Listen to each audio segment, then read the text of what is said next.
Selamat pagi semua anak-anak. Sudah kalian dengar hari ini atau ikuti literasi? Ya, semuanya ikutilah literasi anak-anak biar semangat dalam belajar ya. Biar Tuhan senantiasa melindungi dan memberkati kita semua. Anak-anak, oke, kita akan melanjutkan pembelajaran kita hari ini yaitu IPA.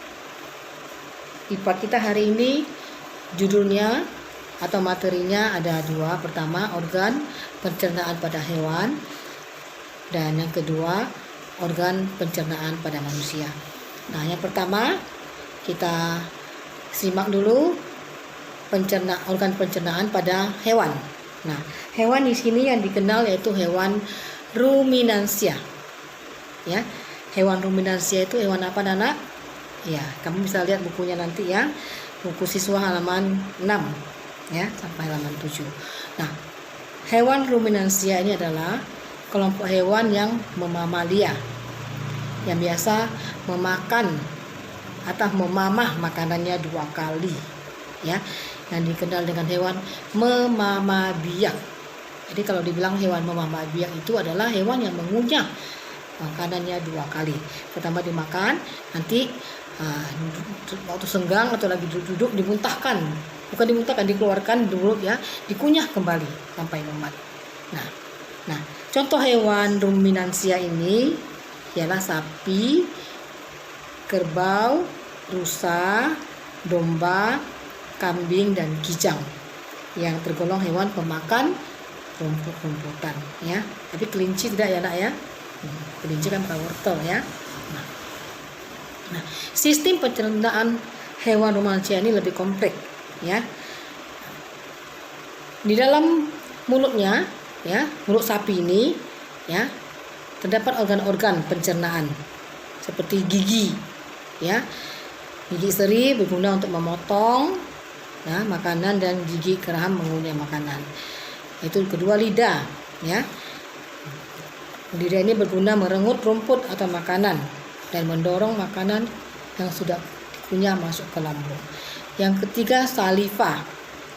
Saliva ini merupakan cairan atau enzim yang khusus yang dihasilkan oleh kelenjar khusus pada sapi ya.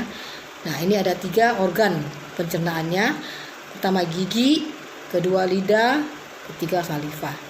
Nah, inilah organ pencernaan pada hewan ruminansia.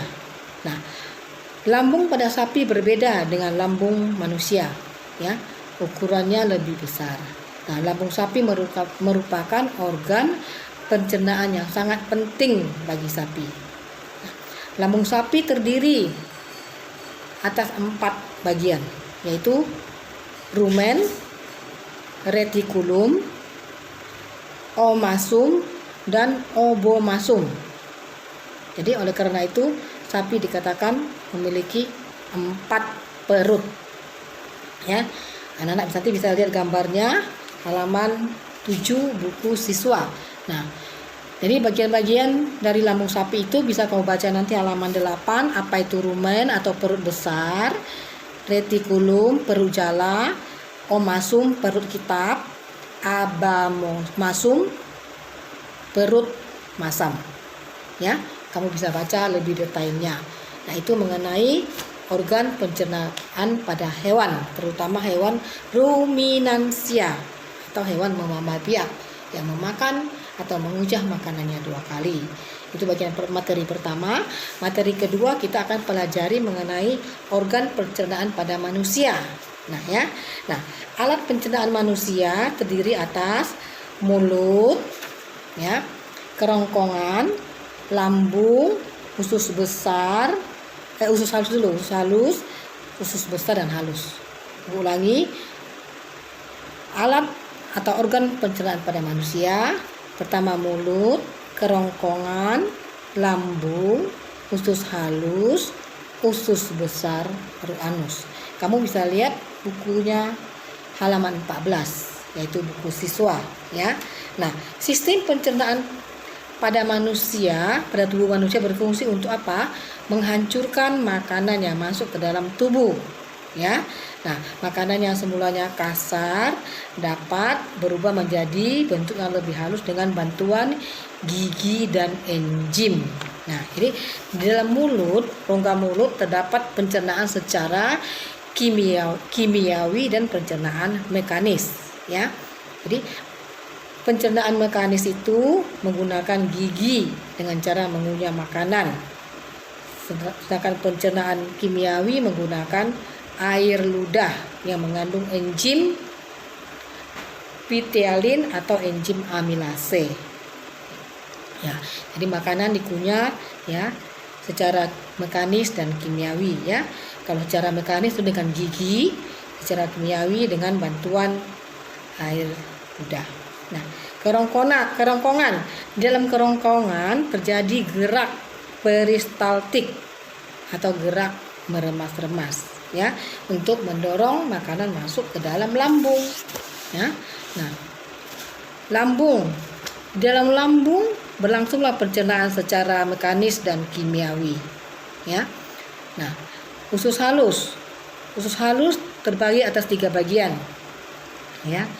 Ada usus 12 jari, usus kosong, dan usus penyerapan. Nah, yang kelima, usus besar. Usus besar merupakan kelanjutan dari usus halus. Di dalam usus besar terjadi penyerapan air dan garam untuk mengatur kadar air pada sisa makanan. Nah, di dalam usus besar juga terdapat bakteri ya yang membantu proses pembusukan sisa makanan, yang mana nanti pembusukan sisa makanan itulah yang dibuang melalui anus ya. Jadi anus adalah lubang yang berfungsi untuk mengeluarkan kotoran sisa makanan dalam bentuk feses ya. Nah, feses maksudnya tinja yang tidak berfungsi, tidak berguna lagi ya. Nah, kamu bisa lihat nanti bukunya ya, halaman 16 ya. Proses pencernaan makanan pada manusia itu pertama ya masukkan ke dalam mulut, yang kedua mengunyah, yang ketiga menelan makanan kerongkongan yaitu memecahkan makanan, yang kelima proses penyerapan sari makanan yang terjadi dalam usus halus, yang terakhir baru proses pengeluaran sisa-sisa makanan yang sudah tidak diperlukan lagi ya, yang dibuang melalui organ anus. Sekian anak-anak pembelajaran IPA kita. Selamat ajar.